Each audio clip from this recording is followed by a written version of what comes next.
తెలియజేస్తూ ఉన్నాం.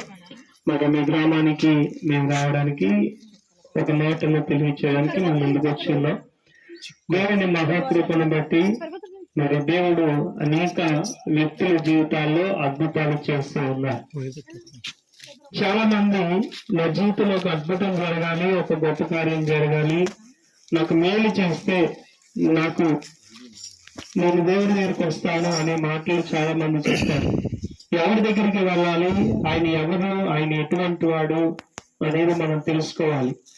అయితే మీకు తెలియజేస్తున్న దేవుడు ఆయన క్రీస్తు ప్రభు వారు మీ కొరకు తన యొక్క పరిశుద్ధ రక్తాన్ని చిందించిన దేవుడు, మీ కొరకు ప్రాణం పెట్టిన దేవుడు, మిమ్మల్ని రక్షించి నిత్య జీవానికి తీసుకువెళ్ళడానికి వచ్చిన దేవుడే యేసుక్రీస్తు ప్రభు. ఈయన అనేకుల జీవితాల్లో అద్భుతాలు చేశారు, గొప్ప కార్యాలు చేశారు. ఇక్కడ మాకున్న ప్రతి ఒక్కరి జీవితంలో కూడా ఒక్కొక్క మేలును మేము పొందుకున్నాం, ఒక్కొక్క ఆశీర్వాదాలు, ఒక్కొక్క దీవెనలు మేము పొందుకున్న వారమే. చెడు జీవితంలో చెడు తత్వము, చెడు ఆలోచనలు కలిగి ఉన్న మా జీవితాల్లో ప్రభు ఎన్నో మేలులను చేశారు. కాబట్టి ఆ ప్రభు గురించి మేము చెప్పకుండా ఉండలేము, కన్నవాటిని విన్నవాటిని మేము చెప్పకుండా ఉండలేమని పౌలు గారు చెప్తూ ఉన్నారు. కాబట్టి ప్రియమైన వారులారా, చిక్కులపాడు గ్రామ ప్రజలు మీరు తెలుసుకోవలసింది ఏంటంటే, మన జీవితాల్లో అద్భుతాలు కావాలి, గొప్ప కార్యాలు కావాలి, మన పాడి పంటలు దీవించబడాలి, మన కుటుంబం ఆశీర్వాదకరంగా ఉండాలి అని మనం అనుకుంటున్నాం. మంచిదే. అంటే అంతకన్నా ముందు మనం పాపంలో ఉన్నాం, లోకంలో ఉన్నాం, శాపంలో ఉన్నాం, మరణానికి దగ్గరై ఉన్నాం. కనుక ఆ మరణాన్ని తప్పించే ప్రభు దగ్గరకు మనం రావాలి. ఆ మరణాన్ని తప్పించి మనల్ని నిత్య జీవానికి నడిపించే ప్రభువుని మనం తెలుసుకోవాలి. ఆయనలో ప్రేమ ఉంది, ఆ ప్రేమ నీ దగ్గరకు వచ్చింది, ఆ ప్రేమ నీ కొరకు ప్రాణం పెట్టింది, ఆ ప్రేమే నీ కొరకు మరణించింది, ఆ ప్రేమే నిన్ను నిత్య జీవానికి చేర్చడానికి ఆయన ఈ లోకానికి వచ్చాడు. కాబట్టి ఒక్కసారి యేసు ప్రభువుని ఎవరో అనేది మనం తెలుసుకోగలిగితే మన జీవితాలలో ఏం పొందుకుంటాము అనేది ఆలోచన చేస్తాం. మొదట మానవుడు పాపంలో ఉన్నాడు, ఆ పాపంలో ఉన్న మనుషుని విడిపించడానికి యేసుక్రీస్తు ప్రభు వచ్చాడు. ఈ పాపమును తప్పించే వారు ఎవరన్నా ఉన్నారంటే ఎవరు లేరు. మహాగణులు ఉన్నారు, గొప్పవారు ఉన్నారు, మేధావులు ఉన్నారు, జ్ఞానవంతులు ఉన్నారు, బలవంతులు ఉన్నారు. కానీ ఒకరి కొరకు ఒకరు స్వార్థపూరితమైన ఆలోచన కలిగి ఉన్న వారి లోకంలో చాలా మంది ఉన్నారు. ఏ స్వార్థము లేనివాడు, నీ కొరకు పరిశుద్ధుడై, నీతిమంతుడై, పాపం లేనివాడే ఈ లోకానికి వచ్చాడు అంటున్నాడు. నాలో పాపం ఉన్నదని ఎవరు నేరస్థాపన చేయగలరు.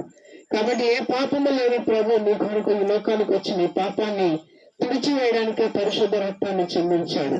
ఆ పరిశుద్ధ రక్తాన్ని చిందించి నిన్ను నిత్య జీవ రాజ్యానికి నడిపించడానికి ప్రభు వచ్చాడు. అయితే నేనేం చేయాలండి అని మీరు అనుకోవచ్చు, కానీ యేసుక్రీస్తు ప్రభు నిన్ను నిత్య జీవ రాజ్యానికి చేర్చడానికి లోకానికి వచ్చాడు. కనుక ప్రభువా, ఇదిగో నేను పాపలై ఉన్నానంట, నా పాపాలను నీ రక్తంలో కడగగలవంట, ప్రభువా నీ యందు నేను విశ్వసిస్తున్నాను, నాకు సహాయం చేయ ప్రభువా అని మీరు వేడుకుంటే ఈ క్షణమే ప్రభు నీ పాపాలను కడుగుతాడు. తన పరిశుద్ధ రక్తంలో నీ పాపాలను కడిగినప్పుడు నువ్వు కష్టంలో నుంచి, దుఃఖంలో నుంచి, శ్రమలో నుంచి, నీపై వెలువడి చేసే మరణంలో నుంచి నువ్వు బయటకు వచ్చి నీలో శాంతి, సమాధానము, నెమ్మది దేవుడు నీకు అనుగ్రహించి నిత్య జీవ రాజ్యానికి నిన్ను నడిపిస్తాడు. ఈ లోకంలో మానవుడు ఎంతకాలం బతుకుతాం? 60 సంవత్సరాలు, 70 సంవత్సరాలు, అధిక బలం ఉన్న 80 సంవత్సరాలు. అయితే ఈ లోకాన్ని ముగించుకున్న తర్వాత నువ్వు ఎక్కడికి వెళ్తున్నావు? ఈ లోకంలో నువ్వు బ్రతికి ఉండగా, నువ్వు ప్రాణంతో ఉండగా, నువ్వు సజీవుడుగా ఉండగా ఆ ప్రభుని నువ్వు తెలుసుకోగలిగినట్లయితే ఆ ప్రభు నిన్ను నిత్య జీవ రాజ్యానికి నడిపిస్తాడు. కాబట్టి ఈ రోజు నువ్వు సజీవంగా ఉన్నావు కనుక రక్షణ సువార్త నీకే. నువ్వు సజీవంగా ఉన్నావు కనుక క్రీస్తుని గురించిన వార్త నీ కొరకే. ఇదిగో ఆయన నీ కొరకు వచ్చాడు, ఆయన నిన్ను రక్షించడానికి వచ్చాడు, నీ పాపాల నుంచి విడిపించడానికి వచ్చాడు, నిన్ను మరణం నుండి తప్పించడానికి వచ్చాడు. కనుక నీవెక్కడున్నా సరే, ఈ స్థలంలో ఏ పరిస్థితుల్లో నీవు ఉన్నావు, దుఃఖంతో ఉన్నావా, బాధతో ఉన్నావా, అనేక రకాలైన వ్యాధులతో నువ్వు కుమిలిపోయి ఉన్నావా, నీకు శాంతి లేక, మనశ్శాంతి లేక, నీవు దుఃఖంలో మునిగి ఉన్న నీ పరిస్థితులు, నీ అన్నవారే, నీ బంధువులే, నీ స్నేహితులే, నీ రక్త సంబంధులు నేను పట్టించుకోకుండా నిన్ను నిర్లక్ష్యం చేసి ఉన్నారా? అయితే ప్రభు నువ్వు కావాలని ప్రభు కోరుకుంటున్నాడు. నీ కొరకే ఈ రక్షణ సువార్త, నీ కొరకే. కాబట్టి రక్షణ సువార్త ప్రభు నీ దగ్గరకు తీసుకొచ్చి ఉన్నారు కనుక ప్రభువా, ఇదిగో నాయనా నా పాపం నుంచి విడిపించే దేవుడు కనుక ఈ రోజు నుంచి నేను నిన్ను అంగీకరించడానికి ఇష్టపడుతున్నాను. నీవెవరో తెలుసుకోలేకపోయినా నన్ను క్షమించండి అని ఈ రోజు నువ్వు ఉన్న స్థలంలో సకల సృష్టికర్త అయిన దేవుడు, సమస్త సృష్టించిన దేవుడు, తన రూపాన్ని తన స్వరూపానికి నీకు ఇచ్చిన దేవుడు, ఇదిగో నిన్ను సజీవుడుగా ఈ భూలోకంలో ఉంచిన దేవుడు నీవు మరణించిన తర్వాత కూడా సజీవుడిగా ఉంచడానికి ఆయన సిద్ధంగా ఉన్నాడు.